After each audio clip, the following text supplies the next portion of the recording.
అంటే అంత్యోక్య అనే సంఘం నుంచి స్టార్ట్ చేశారు అనమాట దాని ప్రయాణం. అంత్యోక్య అనే ప్రయాణం నుంచి స్టార్ట్ చేసి ఫస్ట్ ఇక్కడ ఏది ఇక్కడ ఒక మనకి దీప్ కనబడుతుంది. ఫస్ట్ దీపుడు ఫస్ట్ ఇలా వచ్చి ఇలా ఇవన్నీ దేశాలు అలా అలా అలా మళ్ళా ఇక్కడికి వచ్చేసి ఇది మొదటి ప్రయాణం. ఇది బాగా ప్రయాణం చేశాడు, కొన్ని వేల కిలోమీటర్లు తిరిగాడని మనం చూసాం.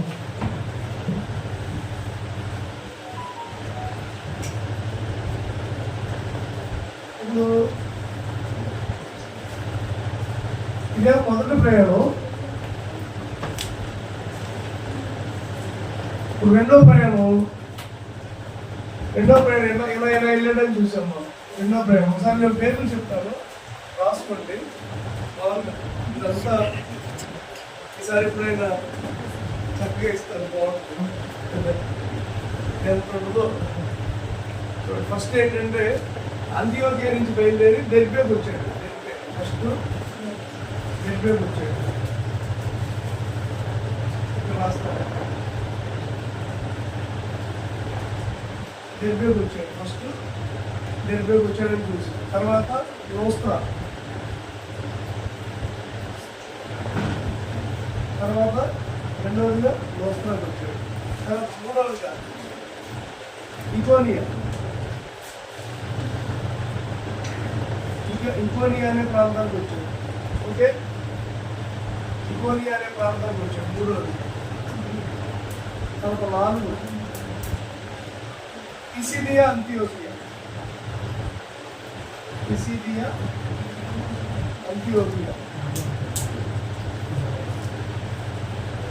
ఇక్కడికి వచ్చాడు నాలుగు. తర్వాత ఐదు ట్రోయాకి వచ్చాడు. ఓకే, ట్రోయాకి వచ్చాడు. తర్వాత ఆరు సముద్రాకి. ఇవన్నీ కొంచెం రాయడానికి ఇబ్బందిగా ఉంటుంది, అందుకని సిగ్గు ఎక్కువ. తర్వాత నేయాపోలికి వచ్చాడు. ఏడు నేయాపోలి. తర్వాత పిలుపుకి వచ్చాడు. పిలుపు ఇక్కడ వస్తారు. పిలుపు పట్టణం. తర్వాత అంబిపోలికి వచ్చాడు. 9 అంబిపోలి. తర్వాత 10 అపోలియాకి వచ్చాడు. అపోలియా. తర్వాత 11 దర్యాకు వచ్చాడు. దర్యా సంఘం అని ఉన్నాడు. తర్వాత 12 ఏథెన్స్కి వచ్చాడు. ఏథెన్స్. తర్వాత 13 కొరింథీకి వచ్చాడు.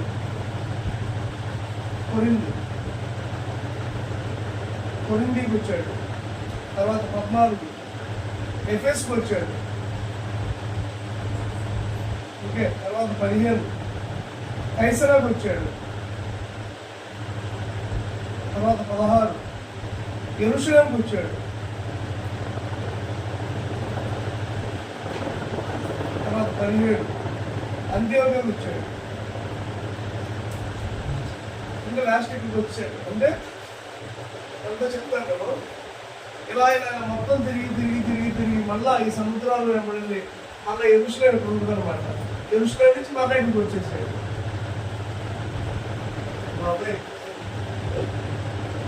ఇదంతా నేను ఒకసారి చెప్తాను, దీంట్లో నేను రాశాను. సముద్ర ప్రయాణం అంటే ఇది రెండవ మిషనరీ ప్రయాణం అనమాట. ఇక్కడ రాసుకోండి, సముద్ర ప్రయాణం. సముద్ర ప్రయాణం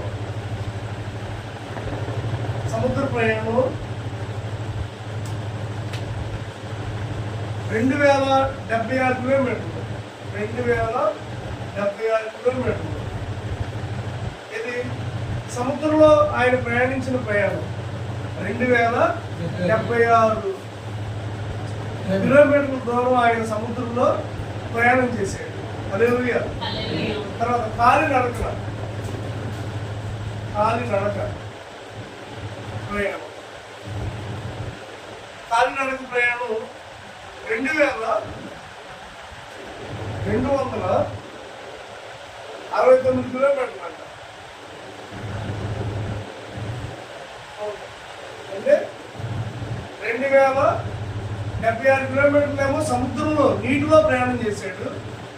కాళ్ళు నడకడం అంటే కాళ్ళతో నడిచి 2269 కిలోమీటర్లు నడుచుకుంటూ ప్రయాణం చేశారు. తిమోతి, పౌలు గారితో పాటు శీలతో పాటు తిమోతితో పాటు లోక, వీళ్ళందరూ కూడా బృందంగా కలిసి ఇన్ని వేల కిలోమీటర్లు వాళ్ళు ప్రయాణం చేసుకుంటా చూడండి ఎంత దూరాలు వెళ్ళి మళ్ళా అంత్యోక్యకు వచ్చేసారు.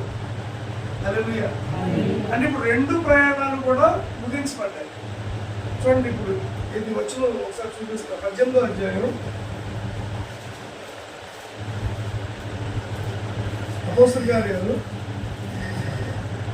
18వ అధ్యాయం 22వ వచనం నుంచి చూడండి.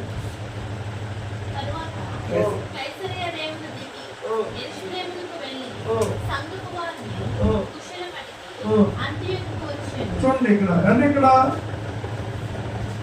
చూడండి. తర్వాత కైసరకు రేములకు దిగి యెరూషలేములోకి వెళ్ళి సంఘపు వారిని కుశలం అడిగి, అంటే బాగున్నారా, ఎలా ఉన్నారు అని అడుగుతాం కదా. మనం కనపడినప్పుడు ఎవరు చేతి కదా బాగున్నారా ఎలా ఉన్నారు అని అడుగుతాం కదా. వీళ్ళు అప్పటికే దాదాపు 4 సంవత్సరాలు అయింది వీళ్ళని చూసి. ఎన్ని సంవత్సరాలు అంటే ఇదంతా తిరిగి ప్రయాణం చేసేపాటికి దాదాపు 4-5 సంవత్సరాలు. ఇన్ని వేల కిలోమీటర్లు పట్టేపాటికి 4-5 సంవత్సరాలు పట్టింది.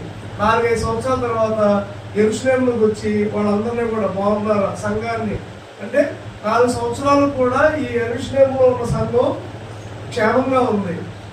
అది చూడండి, దేవుడు సంఘాన్ని ఏది ఎస్టాబ్లిష్ చేశాడు, మనుషులు కాదు. అంటే మనుషులు చేస్తే అది కొట్టివేయబడింది, కానీ దేవుడు కనుక స్టార్ట్ చేస్తే అది జీవితాంతో ఎల్లవేళలా కూడా అది అలాగే కొనసాగుతుంది. దానికి స్టాప్ అనేది ఉండదు. అది మనుషులు కనుక స్టార్ట్ చేస్తే అది ఆగిపోతుంది. అందుకని మత్తయి 16వ అధ్యాయం ఏమన్నాడు, నా సంఘాన్ని నేను కడతాను. ఏంటండి, I will build my church అంటాడు ఇంగ్లీష్ బైబిల్లో ఉంది. I will build my church, నా సంఘాన్ని నేను కడతాను. అంటే ఇప్పుడు ఇదంతా ఎవరి సంఘం, ఇదంతా ఎవరి పని, దేవుడి పని. అంటే 5 సంవత్సరాల తర్వాత యెరూషలేముకు వచ్చిన తర్వాత కూడా వారు క్షేమంగా ఉన్నారు. అంటే సంఘం క్షేమాభివృద్ధి పొందుతూ ఉంది. ఆమె తర్వాత ఇక్కడి నుంచి మరలా వాళ్ళు చూడండి ఎక్కడికి వెళ్ళారు, కుశలం అడిగి యెరూషలేములోకి వెళ్ళి సంఘపు వారిని కుశలం అడిగి అంత్యోక్యకు వచ్చేసారు. ఎక్కడి నుంచి 22వ వచనంతో ఆ ప్రయాణం, 2వ ప్రయాణం ముగించబడింది. ఆమె ఎమ్మడే మొదటి ప్రయాణం అయిన తర్వాత కొన్నాళ్ళు ఆగారు, 2వ ప్రయాణం అయిన తర్వాత కొన్నాళ్ళు ఆగారు. క్షమించండి, మొదటి ప్రయాణం చేసి వచ్చిన తర్వాత దాదాపు 4 నెలల పాటు ఆగారు. 2వ ప్రయాణం అయిన తర్వాత అసలు ఆగల. చూడండి 22-23 మధ్య ఉన్న గ్యాప్ ఉందా, అంత్యోక్యకు వచ్చింది. అక్కడ కొంతకాలం ఉండిన తర్వాత బయలుదేరి వరుసగా గలతీయ ప్రాంతము యందును ఫ్రుగియా అందును సంచరించుచు శిష్యులందరినీ స్థిరపరిచారు. అంటే కొంతకాలమే ఉన్నారు ఇక్కడ, ఒక 4 రోజుల లోపే ఉంటారు, ఎక్కువ కాలం కాదు. ఒక నెల లేదా 2-3 వారాలు. మన ఎమ్మటే ఏముంది, 8 కిలోమీటర్లు చేసి వచ్చినోళ్ళు ఈరోజు మేము ఏ నుంచి వచ్చాం, ఏది బండి మీద వచ్చాం. 11ంటికి స్టార్ట్ చేసాం, 12 అవ్వగానే అసలు ఇంటికి రాగానే నీరసం వచ్చేసింది, వాలిపోయాం. మళ్ళా ఒకవేళ ఏదైనా 10-12 అయింది ఇంటికి వచ్చేపాటికి, సపోజ్ ఒకవేళ మళ్ళా 7 వెళ్ళాలంటే 12:30కి చెప్పండి, గంట కాదండి వెళ్ళగలమా? ఒకవేళ అక్కడున్న మా అన్నయ్య గారు ఎవరు ఫోన్ చేసి తమ్ముడు ఒకసారి అర్జెంట్గా రండి మీతో మాట్లాడాలి అని, ఒకవేళ సపోజ్ ఎమ్మటే ఫోన్ వచ్చింది అనుకోండి, మేము వెళ్ళగలమా? అన్నయ్య ఇప్పుడే అందించి వచ్చాం అన్నయ్య, సరే కాసేపు బాగా సలబడ్డానికి బయలుదేరుతానే అని చెప్పి అంటాం కదా, ఎమ్మటే వెళ్ళలేము. ఎవరైనా సరే ఎమ్మటే కానీ ఇన్ని వేల ప్రయాణాలు చేశారు. ఈ ప్రయాణాల్లో ఏమైనా సొమ్ము పొందుతున్నారు వాళ్ళు? ఏసీ రూములు ఏమైనా ఉన్నారా? ఈ ప్రయాణంలో చూడండి ఎక్కడెక్కడ కొట్టారు వాళ్ళని, ఎక్కడెక్కడ తిట్టారు, రాళ్లతో కొట్టారు, బట్టలు చింపేశారు, ఇంత ప్రయాణం చేసి వచ్చి ఇక్కడ ఉండి మరలా ఎమ్మటే అపోస్తలుడైన పౌలు అంటున్నాడు, వెళ్ళావా ఆమె వెళ్ళావా అనగానే అక్కడ వాళ్ళందరూ ఏమంటున్నారు? ఉదాహరణకి మొన్న ఆశీర్వాద ఉద్యోగ కొడుకులు 3 రోజులు పెట్టాము, ఓకేనండి, పెట్టాం. చాలా కష్టపడ్డారు, ఆర్థికంగా కష్టపడ్డారు, తర్వాత శారీరకంగా కష్టపడ్డారు, ఆత్మీయంగా కష్టపడ్డారు, అంతా కష్టపడ్డారు. మరలా ఒకవేళ వచ్చే వారం మరలా 3 రోజులు మెడికల్ పెడతారంటే ఏమంటారు? లేక మళ్ళీ పెడతావా? ఏమన్నా చిన్ని మళ్ళా పెడతావా అంటే అసలు ఒకవేళ అంటే ఏమండి బాబోయ్ అయ్యారు దిగులే అంటే అందరూ అలసిపోయి ఉన్నావు. కమ్మి ఉంటాడు ఆల్రెడీ గురిజంగా రాలేదు అని అడుగుతారు. మళ్ళీ ఏమంటారు? ఎలా ఉంటారు నేను చెప్పండి. మరి ఇంత ప్రయాణం చేసి వచ్చి మళ్ళా ఏమన్నాడు అపోస్తలుడైన పౌలు? ఎలా మళ్ళా ఏమవుతావా అని అనగానే నిజంగా సంఘం అంతా కూడా వాళ్ళందరూ కూడా ఏమనుకుంటారంటే సరేనండి అలాగే అని ఉంటారు. అందుకని బయలుదేరారు ఆమె, అందుకని బయలుదేరారు. 3వ ప్రయాణం మళ్ళా ఎమ్మటే సాగింది. అంటే దాని అర్థం ఏంటంటే పరిశుద్ధాత్మ దేవుడు వాళ్ళకి ఆ బలాన్ని ఇచ్చాడు ఆ ప్రయాణం చేయడానికి. వాళ్ళు కష్టపడ్డారు. అందుకనే పౌలు గారు అంటాడు ఒకసాట, నన్ను బలపరచు అని ఉంది నేను సమస్తము చేయగలను. ఫిలిప్పీ రాసిన పత్రికలో అంటాడు, నన్ను బలపరచు అని ఉంది నేను సమస్తము చేయగలను. అంటే నన్ను బలపరచాలి దేవుడు, అప్పుడు నేను ఏదైనా చేయగలను. అందుకని నేను ఏమనుకుంటానంటే ఇక స్వార్థ కొడుకులు వద్దులే కానీ ఆగస్టులో కానీ సెప్టెంబర్లో ఉపవాస ప్రార్థనలు పెడదాం. ఆమె ఇది అప్పటికల్లా పిల్లలు కొంచెం అలా స్కూల్కి వెళ్తారు కాబట్టి ఆగస్టులో కానీ మళ్ళా ప్రేరేపణ బట్టి ఇప్పుడు అలాగే పెడతాం. సెప్టెంబర్లో కానీ అదే ఆగస్టులో కానీ పెడతాం. అప్పుడు పెడతాం స్తోత్రం కలిగి. అప్పటి వరకు రెస్ట్ అనమాట. అప్పటి వరకు మీరందరూ రెస్ట్. ఇప్పుడు చూడండి అపోస్తలుడైన పౌలు ఆ రాత్రి ఒకవేళ అన్నలారా వెళ్దామా మనందరం అంటే వాళ్ళందరూ కూడా చూడండి అక్కడ వచ్చినానికి అసలు మరి ఉంది. 22-23 ఒకసారి చదువమ్మా. తర్వాత కైసరకు రేవులకు దిగి యెరూషలేముకు వెళ్ళి సంఘపు వారిని కుశలములు అడిగి అంత్యోకు వచ్చారు. అక్కడ కొంతకాలం ఉండిన తర్వాత బయలుదేరి వరుసగా గలతీయ ప్రాంతమందును ఫ్రుగియాను సంచరించుచు శిష్యులందరినీ స్థిరపరిచారు. బాబే మరలా వాళ్ళు ప్రయాణం స్టార్ట్ చేశారు. అంటే అంత ఓపిక అంత ఎందుకని మరలా వాళ్ళు ప్రయాణం స్టార్ట్ చేశారు? ఇంకా దేవుడి పని చాలా ఉంది. అపోస్తలుడైన పౌలు కనుక ఒకవేళ చాలు. అందుకని సేవలో మనం ఎప్పుడు చెప్పకూడదు ఏంటంటే చాలు, ప్రార్థన చాలు అనకూడదు, ఇంకా చేయాలి. మనం అనుకుంటామంట ప్రార్థన చేస్తే అమ్మో నేను ఈరోజు 1 గంట సేపు చేశాను ఎక్కువసేపు చేశాను అనుకుంటాడంట. దేవుడు అంటాడంట చాలా చిన్నగా చేశాను చేయనట్టు ప్రార్థన. మనం అనుకుంటామంట వాక్యం చదివినప్పుడు అబ్బో నేను బాగా చదువుకున్నాను వాక్యం అనుకున్నా. దేవుడు అంటాడంట నేను బిడ్డ ఇంకా చదవాలనుకుంటాను. అంటే ఇంకా నువ్వు చేయాల్సింది చాలా ఉంది. అంటే నేను చాలా ఇప్పుడు అన్నం పెట్టేటప్పుడు ఏమంటాం? నేనైతే ముందే పెట్టరు అన్నం ప్లేట్ తీసుకొస్తారు, చాలండి కొంచెం తీసేయండి ఫస్టే స్టార్టింగ్ లోనే కొంచెం తీసేయండి చాలు అంటాం. చాలు అనుకుంటే తింటావా చెప్పండి? చాలు అంటాం అంటే ప్రతిదానికి చాలు అంటాం. కానీ దేవుని సేవలో చాలు ఆపేద్దాం స్టాప్ చేద్దాం అనే మాట రాకూడదంట. ఆమె మరణం తప్ప మరణం వరకు అపోస్తలుడైన పౌలు చాలు అన్నమాట అల్లా. ఆమె చాలు ప్రార్థన సరిపోద్ది, మన పరిచర్య ఇంకా సరిపోద్ది అన్న మరణం. ఎప్పుడైతే అపోస్తలుడైన పౌలుని మెడకాయ నరికేశారు, చెప్తా తర్వాత చూపిస్తారు, ఇంకా మనం ఉండేటప్పుడు ఉంటుంది. అపోస్తలుడైన పౌలు గారిని మెడకాయ ఇలా నరికేస్తారు, కత్తి పట్టుకొని ఇట్లా సైట్లో సంజి ఇట్లా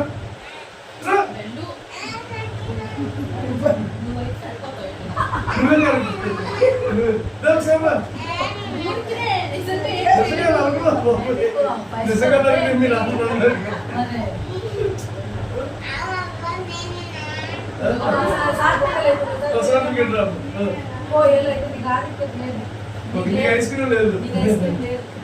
వెరీ గుడ్. ఇలాంటి దాని మీద అపోజిట్ పౌరులు ఏం చేస్తారు తెలుసా? ఇలా పెట్టేస్తారు. ఇలా పెట్టేసి కత్తితో పెద్ద కత్తితో ఇలా నడిగేస్తారు.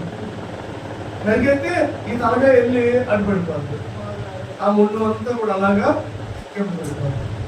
అపోజిట్ పౌరులు గారు తెలుసు నన్ను నడిగేస్తారని, కానీ అపోజిట్ పౌరులు గారు అనుకున్నాడు అప్పుడు అమ్మ దేవుడు నన్ను చూడండి. అలా అంటే అలా వంచడానికి పెడతామా మనం? చెప్పండి. ప్రభు కొరకు మనం మన శరీరాన్ని అర్పించడానికి మనం ఒక ఇంజక్షన్ చేయాలంటేనే ఎక్కడికి వెళ్ళిపోతాం మనం? ఇంజక్షన్ చేయాలంటే ఒక్కొక్కరైతే హాస్పిటల్లో భలే డాన్స్ చేస్తారు. చిరంజీవి కూడా సరిపోయాడు ఇంజక్షన్ చేసేటప్పుడు. భలే చిరంజీవి కూడా సరిపోయాడు ఇంజక్షన్ చేసినప్పుడు భలే డాన్స్ చేస్తారు. ఇట్లా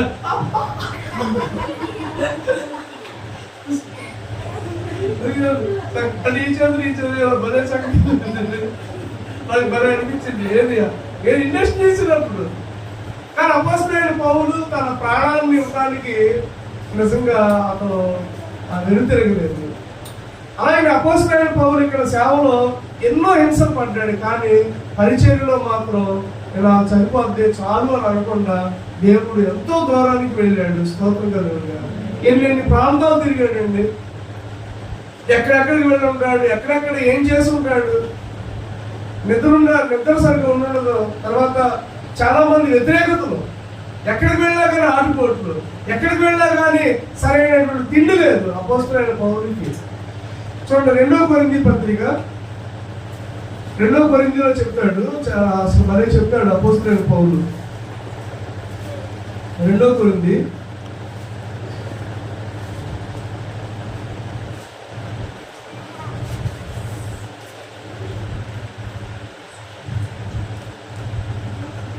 11వ అధ్యాయం 21వ వచనం నుంచి చూద్దాం ఒకసారి, లేదా 23 నుంచి చూద్దాం.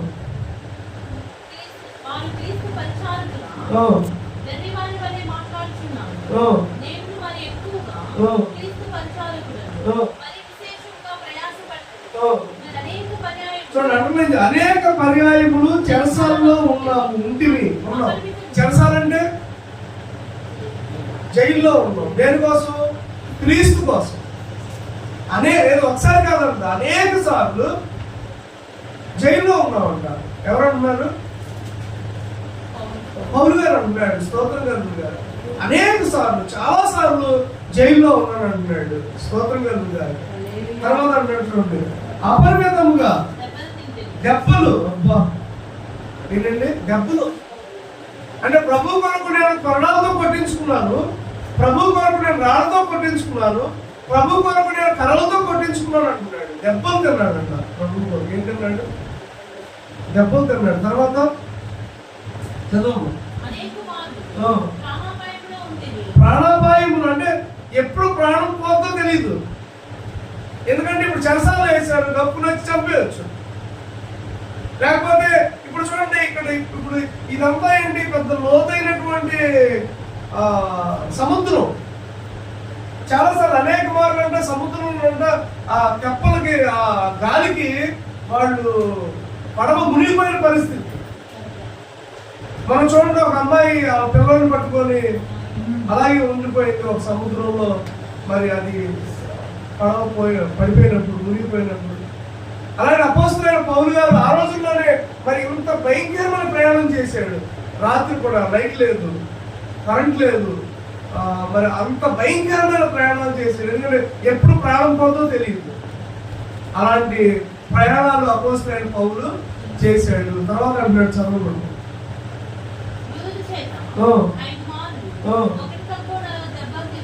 చూడండి, యూదుల చేత 5 మార్లు, 1 తక్కువ 40 దెబ్బలు తిన్నాడు. 5 సార్లు తిన్నాడంట. 40 దెబ్బలు, 4 సార్లు, 5 సార్లు, 5 40లో లెక్క పెట్టి చెప్తున్నాడు. యూదుల చేత 5 మార్లు, 1 తక్కువ 40 దెబ్బలు తిన్నారు. ఎన్ని 40 దెబ్బలు అంటే 39 దెబ్బలు 5 సార్లు కొట్టించాడు. ఎంతండి? 39 దెబ్బలు 5 సార్లు కొట్టారంట. ఎవరిని? పౌలు గారు. తర్వాత చదవండి. ఇంకా 25 వచ్చింది. 3 సార్లు బెత్తాలతో కొట్టారంట. బాబాయ్, బెత్తం అంటే ఏది పిల్లలు కొట్టే బెత్తం కాదు, లాఠీలు లాగా. లాఠీలు ఉండే పోలీసుల దగ్గర అలాంటి లాఠీలు బెత్తం అంటే. అలాంటి బెత్తాలతో 3 సార్లు పౌలు గారిని కొట్టారంట. తర్వాత రాళ్ళతో ఒకసారి అంట. బాబాయ్, రాళ్ళతో పెద్ద పెద్ద రాళ్ళు, ఇటుక రాళ్ళు ఉన్నాయి కదా ఇప్పుడు మనకి, ఇటుక రాళ్ళు. అలాంటి ఇటుక రాళ్ళు, సిమెంట్ రాళ్ళు కూడా కాదు, బండరాళ్ళు. ఒక్క రాయితే అలా కొడితే చచ్చిపోతారు. అలా రాళ్ళతో కొట్టారంట. ఎవరిని? పౌలు గారిని. ఇప్పుడు మరి సేవకుల మీద ఏమేస్తున్నారు?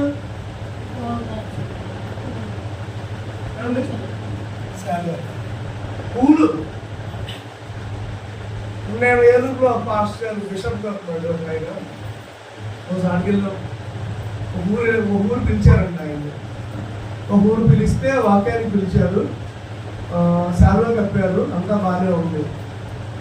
తర్వాత వెళ్ళిపోయిన తర్వాత ఆ ఊళ్ళో వాకింగ్ చెప్పి వెళ్ళిపోయాడు ఆయన ఇంటికి. అదే ఆ ఆఫీస్కి వెళ్ళిపోయారు.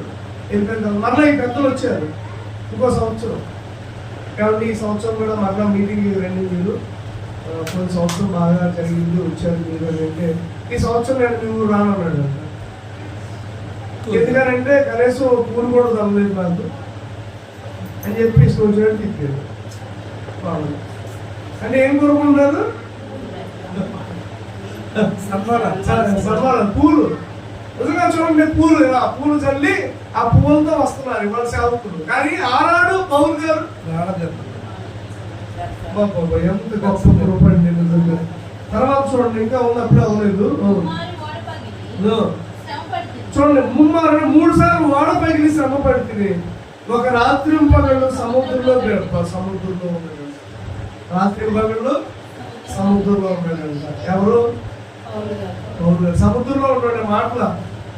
రాత్రి పగళ్ళు సముద్రం ఒడ్డుని కాదండి, సముద్రం మధ్యలో ఉండిపోయాడు. ఆ తర్వాత అనేక పర్యాయములు ప్రయాణములలోను, నదుల వలనైనను ఆపదల్లోను, దొంగల వలనైన ఆపదల్లోను, నా స్వజనుల వలనైన ఆపదల్లోను, అన్ని జనులైన ఆపదల్లోను, పట్టణముల ఆపదల్లోను, అరణ్యముల ఆపదల్లోను, సముద్రము ఆపదల్లోను, కపట సహోదరుల ఆపదల్లోను ఉంటుంది. తర్వాత చదువు చూడండి, ప్రయాణంతో కష్టంతో తరచుగా జాగరణం అంటే నిద్రలేని రాత్రులు గడిపారంట పౌలు. తర్వాత ఆకలి. ఈరోజు మనలో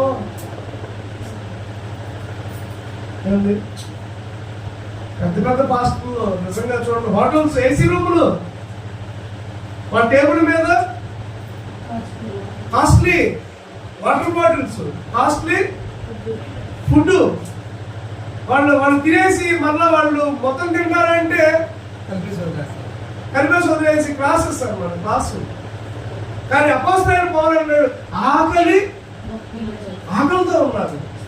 ఎవరైనా అన్నం పెడితే బాగుండండి. అప్పుల్లో ప్రిస్కిల్లా లాంటి వాళ్ళు ఉన్నారు, వాళ్ళు పెట్టారు అన్నం. కానీ కొంతమంది పెట్టలా, కొంతమంది అన్నం పెట్టలేదంట. అన్నం పెట్టినప్పుడు ఏంటి పరిస్థితి చూడండి. భక్త్ సింగ్ గారి కంటే ఒక రోజు ఎంతో ఆకలి అయిందంట. ఎంతో ఊరు నడుచుకుంటే వెళ్ళారంట ఆయన. ఎంతో ఆకలి వేసిందంట ఆయన. తీరామూసి అక్కడికి వెళ్తే ఇప్పుడులాగా ఫోన్లు లేవు కదా, అప్పుడు ఫోన్లు లేవు. ఫ్రెండ్ ఫోన్లు ఏమన్నా ఉన్నారండి ఇంటికాడ అని వెళ్తాం, అప్పుడు లేవు కదా. తీరామూసి పాపం ఛార్జీలతో వెహికల్స్ మీద వెళ్తే అక్కడికి వెళ్తే లేదు, తలుపులేసి. ఆ రోజుల్లో మరి పాస్టర్లు అంటే తక్కువగా చూసేవాడు కదా. పక్కన ఒక ఆవిడ అడిగారు, అమ్మ మీకు లేరా అంటే, లేరయ్యా ఊరు వెళ్ళారు, అక్కడికి వెళ్ళినట్టున్నారంటే. అమ్మ ఎప్పుడు వస్తారంటే, అవును అయ్యా 2 రోజుల నుంచి లేదు, బహుశా వాళ్ళు రాలేవంటే, అమ్మ మేము చాలా దూరం నుంచి వచ్చానమ్మా, నేను పాస్టర్ గారికి మీకు చెప్పండి అంటే, అలాగేనయ్యా అని చెప్పి అన్నాను. అంటే ఆయన దగ్గర తిరిగి రావడానికి కూడా లేదు ఆధారం.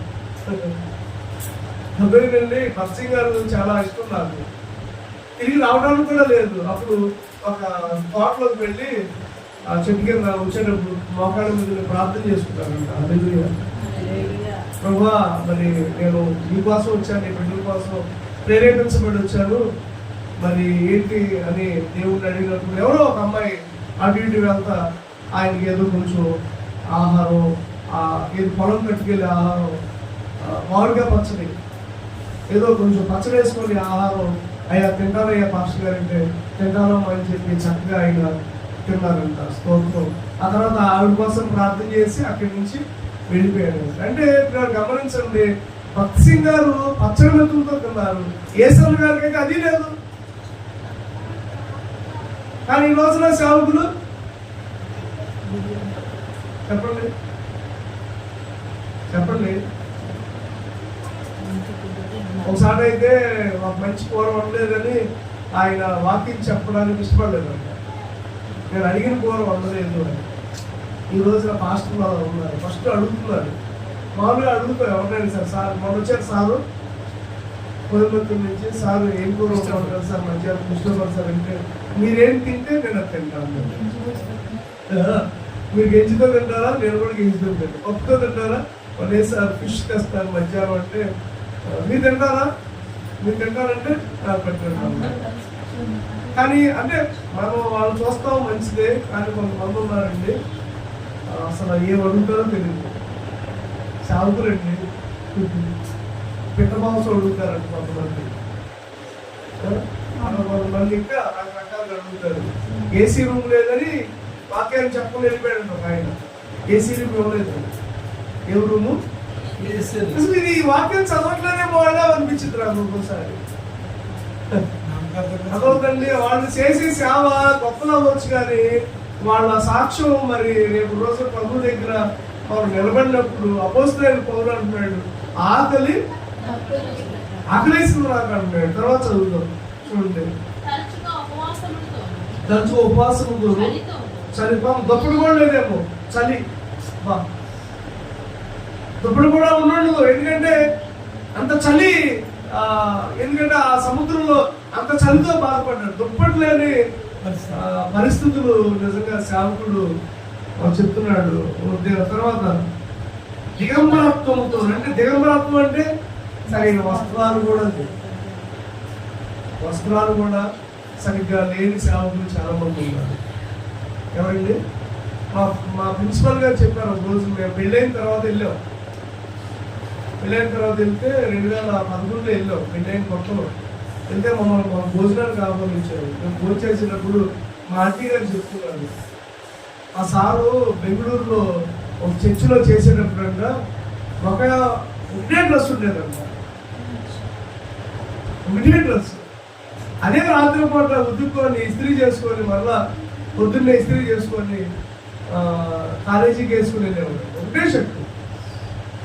అలాంటి పరిస్థితుల్లో నుంచి వాళ్ళ ఒక ఉన్నతమైన పరిస్థితుల్లోనికి దేవుడు ఆయన్ని తీసుకొచ్చాడు. నిజంగా చాలా మంది మనం అనుకుంటాం, కానీ సరైన వస్త్రాలు ఉండవు సేవకులకి. అటువంటి వారి కొరకు మనం ఎంతో ప్రార్థన చేయాలి. ఇళ్ళు కూడా సరిగ్గా ఉండవు, వస్త్రాలు ఉండవు. పిల్లలకి సరిగ్గా వస్త్రాలు లేనటువంటి సేవకులు ఎంతో మంది ఉన్నారు. వేసుకున్న బట్టలే వేసుకుంటారు. మనం అనుకుంటాము వేసుకున్నాం అనుకుంటారు, ఎందుకంటే వారికి లేక. అందుకని ఏసన్న గారు ఒకసారి అన్నకంటే, మేము వైట్ అండ్ వైట్ ఎందుకు వేస్తాం తెలుసా? సీక్రెట్ ఏంటంటే, అసలు సీక్రెట్ ఏంటంటే, ఒక రోజున ఏసన్న గారు ఇప్పుడు ఇలాంటి బట్టలు అనుకోండి తెలిసిపోతుంది. వైట్ అండ్ వైట్ అయితే ఇప్పుడు అదే అసలు ఆయన స్టార్ట్ చేసింది అందుకే అనమాట. ఎందుకంటే బట్టలు లేక ఉన్న 2 చోట్ల వైట్ అండ్ వైట్ వేసుకొని ఇది మేము ఇది మా పరిచయంలో మాకు అయిపోయింది. ఎందుకంటే బట్టలు మాకు ఎంతో మంది బట్టలు లేనటువంటి, సరైన వస్త్రాలు లేనటువంటి సేవకులు ఉన్నారండి. చాలా మంది చిరిగిపోయిన బట్టలు వేసుకున్న వాళ్ళు కూడా చాలా మంది ఉన్నారు. స్తోత్రం కలుగుతున్నారు. హల్లెలూయా. దేవుని నామానికి మహిమ కలుగుతున్నారు. ఇందులో చాలా మంది అలాంటి వాళ్ళు ఉన్నారు. అటువంటి వారి కోసం మనం ప్రార్థన చేయాలి. నిజంగా దేవుడు స్తోత్రం. మనకు మంచి బట్టలు ఇచ్చాడు, ఆమె మనకు మంచి చీరలు ఇచ్చాడు, ఆమె మనకు మంచి వస్త్రాలు ఇచ్చాడు. స్తోత్రం. నిజమే, దేవుడికి మన ఎల్లప్పుడూ కృతజ్ఞతాస్తుతులు చెల్లించును కాదు. మొన్న మీటింగుల్లో ఒక మంచి సాక్ష్యం కాదు కానీ పాపం ఎస్తేరు గారు మీటింగులకు ఒక 20 రోజుల ముందు వాళ్ళ ఇంటికి వెళ్ళి ప్రార్థన చేయలేదు. వెళ్తే ఆవిడ దేవుడు ప్రేరేపించాడంట.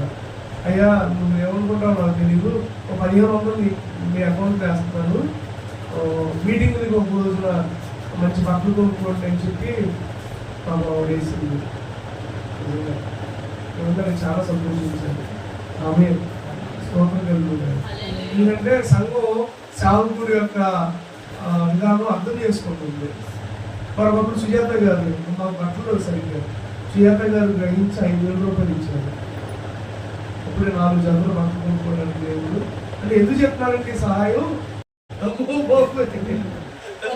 ఎందుకంటే నేను మంచి కోట్ వేసుకోవాలని నా కోరిక, మంచిగా బాగా డిగ్నిఫైగా ఉండాలని నా ఆశ. దేవుడు పిలుస్తాడు. అయితే ఒకటి, దేవుడు ఇచ్చిన ప్రతి దాన్ని బట్టి దేవుడికి స్తోత్రాలు కలుగుతాయి. హల్లెలూయా, దేవుడు నామని మేము కలుగుతాయి. తర్వాత చదవండి.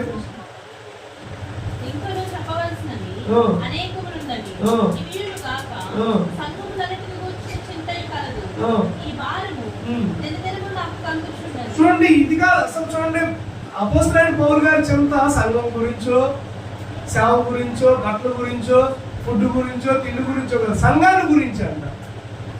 సంఘాలు ఎలా ఉన్నాయి, దేని గురించి అండి చింత చెప్పండి. ఇప్పుడు మన బాధ అంతా ఎవరి కోసమే ఉండాలి? బట్టల గురించి కాదు, లేదా తిండి గురించి కాదు, లేదా ఇంకో దాని గురించి కాదు, లేదా ఇంకో దాని గురించి కాదు. దేని గురించి? సంఘం. చూడండి, అందుకే అంటున్నాడు అన్నమాట, ఇది కాక సంఘములన్నిటి గురించి చింత కలదు, ఈ భారము దినదినము నాకు ప్రతిరోజు కలుగుతుందంట. నాకు ఈ భారం. ఏం భారం? నిజంగా నేను మాట్లాడుతున్నాను, మన సంఘం గురించి భారం కలిగి ఉన్నావా?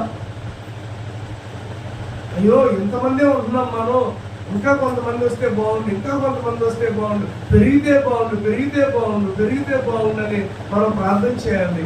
మీరు ఎప్పుడైనా ఒక పని చేయండి, ఈసారి చర్చకొచ్చి వెళ్ళేటప్పుడు ఊరినే గోడ దగ్గరికి వచ్చి, ప్రభువా ఈ గోడను పడేసి అవతల గోడ కట్టుడు కాక అంటే వెళ్ళదు. ఈ గోడ దగ్గరికి వచ్చి ఎప్పుడైనా ఊరినే నాకేం చెప్పు, ఊరినే నిలబడినప్పుడు ఈ గోడ పడిపోవాలి, అవతల కట్టుకోవాలి అంటారా అంటారా చెప్పండి. వెనకాల గోడ దగ్గరికి వెళ్ళేటప్పుడు ఎలాగా ప్రభు ఈ గోడ నాతో కూడా అలా వచ్చేయాలి. దేవుడు స్తోత్రం, దేవుడు నామని భయపడదు కాదు. అలాగే ఆత్మల కొరకు, నశించిపోతున్న వారి కొరకు సంఘం పెరగాలి. సంఘాన్ని గురించి ఎంత బాధో. ఎందుకంటే దేవుడు ఒక సంఘాన్ని ఇచ్చాడు, అది చిన్న సంఘం అయినా కానీ దేవుడు పోషిస్తున్నాడు. దేవుడైతే ఏది తక్కువ కానివ్వట్లేదు. దేవుడు గొప్పవాడు, ఆయన కృప ఎంతో గొప్పది, ఆయన సహాయం ఎంతో గొప్పది. చూడండి, అపోస్తలుడైన పౌలు ఇంత పరిచయం చేశాడు కదా, దేవుడు ఈ పరిచయం మర్చిపోలేదు. మేము చాలా పరిచయం చేసాం. వీరవల్లి వెళ్ళి ఆదివారం నాడు వీరవల్లి నుంచి పల్లెల్లో కూడా వెళ్ళి ఎంతో కష్టపడ్డాం. కానీ దేవుడు మా పరిచర్ని మర్చిపోలేదు. ఎప్పుడు కూడా దేవుడు మన పరిచర్ని జ్ఞాపకం చేసుకుంటాడు. మన కష్టాన్ని ఈ రోజున అపోస్తలుడైన పౌలు చేసిన దాన్ని ఈ రోజున మనం జ్ఞాపకం చేసుకుంటున్నాం. ఆమె ఆనాడు అపోస్తలుడైన పౌలు ఇక్కడికి వెళ్ళాను, బెరయా వెళ్ళాను, ఏజెన్సీ కొరింథీకి వెళ్ళాను, ఎఫెసీ ఇవన్నీ కూడా అనుకోవాలి. కానీ ఈ రోజున మనం వాటిని బెరయా ఎక్కడో ఉందో మనకు తెలియదు. కానీ ఈ రోజు చాలా మంది బెరయా సంఘాలు పెట్టుకుంటున్నారు, కొరింథీ సంఘాలు పెట్టుకున్నారు, ఎఫెసు సంఘాలు పెట్టుకుంటున్నారు. స్తోత్రం కలుగుతారు. కల్వరి కొండ పైన యేసు ప్రభువు వారు చనిపోయారు. కానీ ఈ రోజున మనం ఆ కల్వరి చర్చ్ పెట్టుకున్నాం, మనం కల్వరి గాస్పెల్ చర్చ్ ఆ పేరు పెట్టుకున్నాం. మనం స్తోత్రం. ఆ కల్వరి శక్తి, ఆ కృప మన సంఘానికి, మన కుటుంబానికి దేవుడు కలుగు చేయదు కాదు. చూడండి, ఎంత భారంతో చేశాడు సేవ. ఎవరు? పౌలు. ఎమ్మడే వెళ్ళిపోదామంటే వెళ్ళిపోయారు, రెడీ అన్నారు అంతే. అంటే ఒకరు కూడా ఆల్రెడీ ఎదురొచ్చాక మళ్ళీ ఎందుకు అన్నారా? ఎవరు చెప్పాలా? స్తోత్రం కలుగుతాయి. రేపు బుధవారం నుంచి చూద్దాం ఈ 3వ ప్రయాణంలో ఎక్కడెక్కడికి వెళ్ళారు ఏంటి అనేది. దేవుడు స్తోత్రం కలుగుతాయి. అర్థమైందమ్మా? అర్థమైందా? 2 ప్రయాణాలు పూర్తయింది. 3వ ప్రయాణం రేపు బుధవారం నుంచి ఎక్కడెక్కడికి వెళ్ళారు. ప్రతి దానికి కూడా ఇది అంత్యోదయ ఫస్ట్ స్టార్టింగ్ పాయింట్. మొత్తం తిరిగి వచ్చి మళ్ళీ అంత్యోదయకి వచ్చాడు, మళ్ళా తిరిగి వచ్చి అంత్యోదయ దగ్గరికి. అంటే ఇది తల్లి సంఘం అనమాట. పౌలు గారికి సేవకి అర్పించి సేవను పంపించినటువంటి సంఘం అంత్యోదయ సంఘం. అట్టి గొప్ప కృప మనం కూడా తోడై ఉంచి నడిపించును గాక. ప్రార్థన చేసుకుందాం, తను వచ్చుదాం, ప్రార్థన చేసుకుందాం. ఈ రాత్రి ఒక ప్రార్థన రిక్వెస్ట్ చెప్పాను, జ్ఞాపకం చేసుకోండి. ఏలూరు మా వాసన అమ్మాయికి 5 సంవత్సరాల క్రితం 6 సంవత్సరాల క్రితం యాక్సిడెంట్ అయింది. వాళ్ళు దేవాలయంలో ఉన్నప్పుడు కైకులూరు నుంచి ఎక్కడో పరిచర్యకి వెళ్ళి వస్తుంటే ఆటో గుద్దేసింది. అప్పుడు ఈ కాలు చెప్పంతా పగిలిపోయింది. ఏలూరు హాస్పిటల్లో పెట్టారు. అప్పుడు ఆ తర్వాత ఈ దేవాలయంలో ఒక హాస్పిటల్లో ఆపరేషన్ చేశారు. బాగుంది, ఎక్కడ పట్టిన 14 కుట్లు పడింది. అయితే వాళ్ళు ఆపరేషన్ చేసినప్పుడు లోపల బిగిస్తారు కదా స్క్రూలు, అవి తీయాలి. ఇప్పుడు ఆ పిల్లకి పెళ్ళిడికి వచ్చింది. మరి పెళ్ళి అవ్వాలంటే కారు బాగుండాలి. చాలా ప్రార్థన చేస్తున్నాం. మనం దానితో ఏమైంది, జిమ్కి వెళ్తుంది, బాగా లావుగా ఉంటుంది. జిమ్కి వెళ్తుంటే ఒక అమ్మాయి అంట ఇలా ఎదుగుతుందంట. అది జారిపోయి ఆమె మెడ మీద పడిపోయేదంట. ఈ అమ్మాయి ఏం చేసింది, మా అన్నగారు అమ్మాయి సపోర్ట్ ఇవ్వడానికి ఇలా వెళ్ళిందంట. ఈ ఏరు నలిగిపోయింది, బయటికి వచ్చేసి. ఒకవేళ ఈ అమ్మాయి కనుక ఇలా వెళ్ళకపోతే అది ఆ అమ్మాయికి చచ్చిపోయిందంట. ఆ అమ్మాయి, ఈ అమ్మాయి ఏం చేసింది, సపోర్ట్ ఇచ్చేసింది. వాళ్ళు ఏం చేశారు, అక్కడ ఉన్న ఎస్విఎస్ మల్టీ స్పెషాలిటీ హాస్పిటల్ అక్కడ తీసుకెళ్తే తీరమూసి ఆ డాక్టర్ గారు దాని ట్రీట్మెంట్ చేస్తున్నారు. కాలు గురించి కూడా చెప్పింది. హల్లెలూయా. అక్కడ డాక్టర్ గారు వాళ్ళు, అమ్మ నీకు అభ్యంతరం లేకపోతే మా హాస్పిటల్లో కాలు కూడా చేస్తాము, ఆరోగ్యశ్రీ మీద చేస్తాము అని చెప్పి మా అన్నయ్య చేస్తాము. ఈరోజు చేసి